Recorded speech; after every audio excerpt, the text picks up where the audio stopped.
I want to bring in Adam Clark Estes now. Adam is the deputy editor for Recode at Vox and has been covering this story.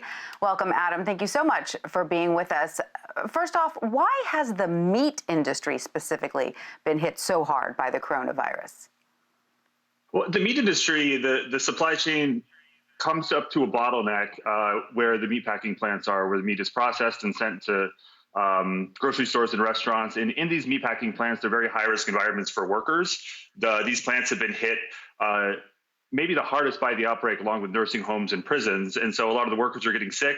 They can't work. The plants have to shut down. And that means that there's just a big backup of all the meat that has all the animals that have nowhere to go. And then the grocery stores and restaurants don't have anywhere to get their meat. So you mentioned the meat workers and being sort of high risk. Does this pandemic expose problems for meat plant workers that have already been there even before the virus was an issue? Working in a meatpacking plant has been a very difficult job for a very long time, and it's a job that has typically been poorly paid and has been filled by migrants and immigrants who have been forced into these tightly packed quarters, doing a dangerous job. They're working with knives and with animal carcasses. So a lot of the bad parts of the job weren't there, but when you throw a virus as serious as the coronavirus in there and a pandemic like this, it's just hit them really hard.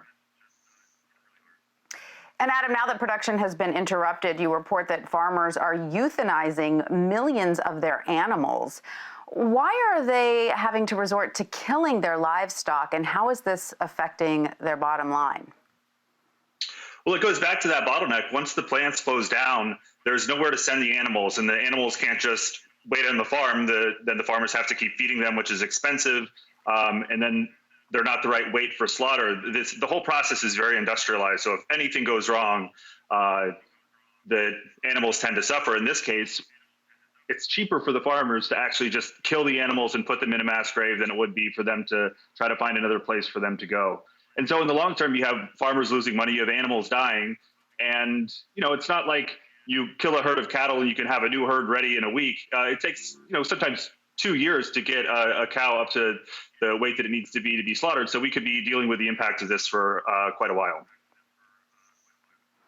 And so, Adam, you write about how consolidated the American meat industry has become or has been for a very long time. Does this structure make it harder to deal with a pandemic like this? And what changes might we see in the industry as a result of this disruption?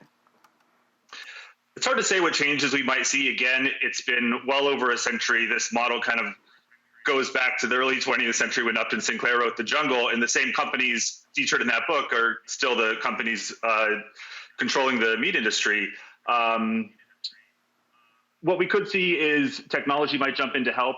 Automation might be something that could make working in the meatpacking industry easier. You could have robots to come in and cut the animals instead of people.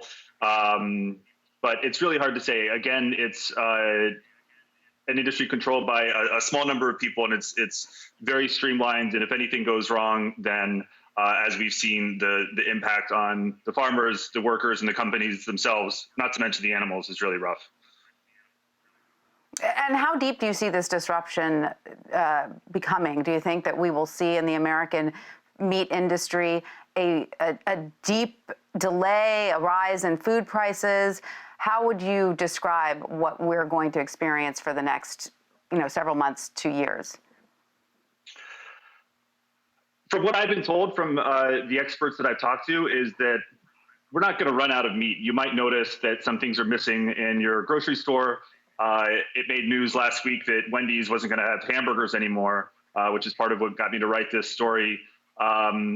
And part of why they couldn't is because prices have risen, especially on things like ground beef. Part of what they use for their burgers went from being 25 cents a pound to $2 a pound in the span of a few days. So you'll see higher prices. You might see fewer cuts of meat in the store. They might look a little bit different. I don't think we're going to run out of meat, but I think this does expose some bigger problems in the industry that can hopefully be addressed after the pandemic has passed. Adam Clark Estes, deputy editor for Recode at Vox. Thank you so much for joining